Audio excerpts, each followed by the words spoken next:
Hey, what's up, guys? Elias, Brian, call me what you will, here. I went to the movies today, and uh, something we all kind of understand by now, at least those of us who are all awake. Um, Hollyweird is very satanic. I mean, I know if you're following me, you've probably delved into the Epstein files some. You know that it turns out the elites really were allegedly engaging in ritual sacrifice, cannibalism, like the worst things in the world. We're basically ruled by an elite cabal of satanic vampires.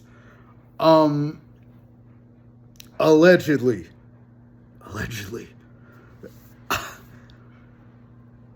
But I've noticed, like, Hollyweird is really letting the mask slip.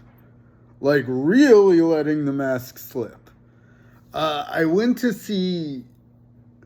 So, every week, most weeks, I catch a movie with my dad. You know, he's in his late 70s, and the movies, like, my mom won't see with him, I'm his guy to see the movies with. Which is cool, you know, like, and he'll go pretty outside of his wheelhouse.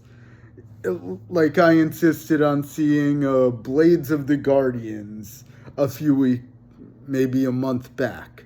You know, Blades of the Guardians with Wu Jing and Jet Li, and it's a wuxia movie, which for a kung fu nerd like me, who owns jians and daos and practices Tai Chi Chuan and Xing Chuan, you know, it's in my wheelhouse. My dad doesn't know who Wu Jing is. He knows who Jet Li is, but he probably wouldn't recognize him on the street. So like, he went to see that with me. So like, good on you, Dad. That was pretty cool. And we had to go to like, I think we had to go to Davie or Southwest Ranches, and we both live in Coral Springs. If you don't know anything about South Florida geography, that means nothing to you. But if you do, it means everything to you. Kidding. Anyway, today we went to see They Will Kill You, starring Zazie Beetz, I think her name is. I feel like she was in one of the Deadpool movies. I don't really know who she is beyond that, but she seems like a decent actress, and she's like a cute, like, she's a cute girl. I got nothing at all against her.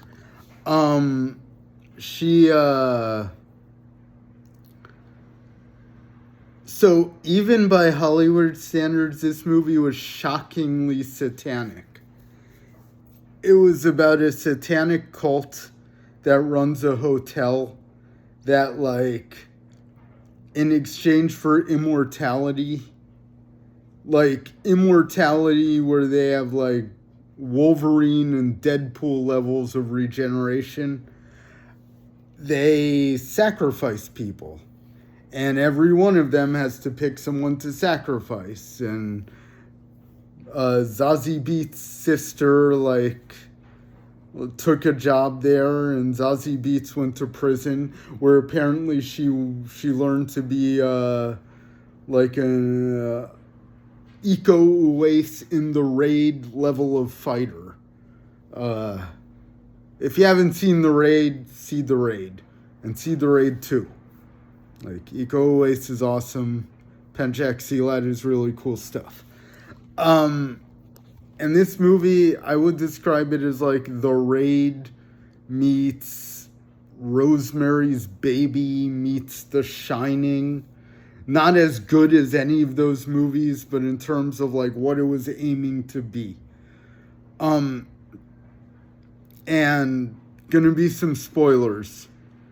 Like in the end, like, her sister, who had taken the deal to become immortal in exchange for human sacrifice, managed to transfer her immortality to her badass sister so she could fight her way out. And then her badass sister managed to transfer the immortality back to her sister to save her from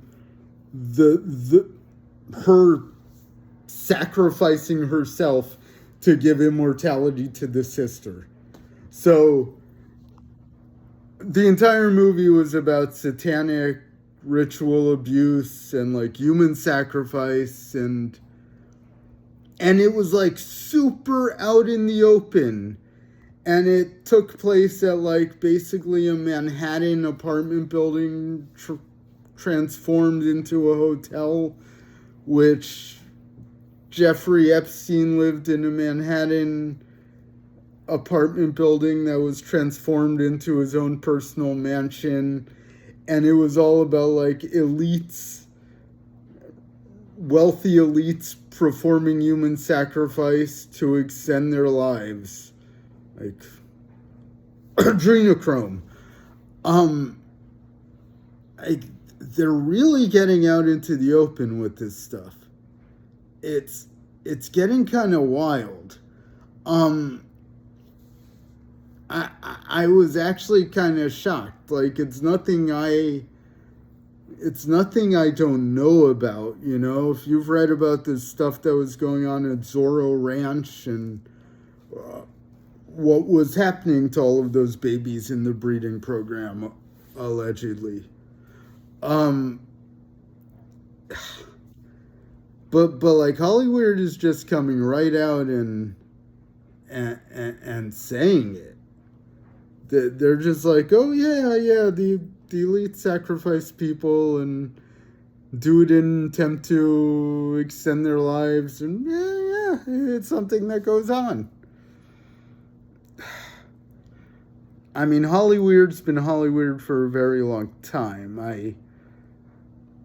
I personally suspect Roman Polanski gave up Sharon Tate as a sacrifice, you know. And that's a really interesting case. There are guys like Miles W. Mathis who make a kind of interesting case that the whole thing might have been staged, you know, like that thing in 2012 that Alex Jones got in trouble for, but I'm not so sure he was lying. He's lied about a lot of things, but I don't know that he was lying about that. He's allegedly lied about a lot of things. If you're the most famous conspiracy theorist in the world, there's probably a reason you're the most famous. And I say that as a proud conspiracy theorist. So, yeah, it was just a super satanic movie and like hyper violent. I can't really recommend it. It was what it aimed to be. Like my definition of a perfect movie generally is, did that movie achieve what it was trying to achieve? Conan the Barbarian is a perfect movie. It doesn't mean it's better than like Citizen Kane, but it achieved everything it was trying to achieve. Predator is a perfect movie. Before he became Mr. Screw your freedom, take the vax, Arnold was pretty cool. Bloodsport is a perfect movie. Frank Dukes is a charlatan and a liar, but Bloodsport is a perfect movie.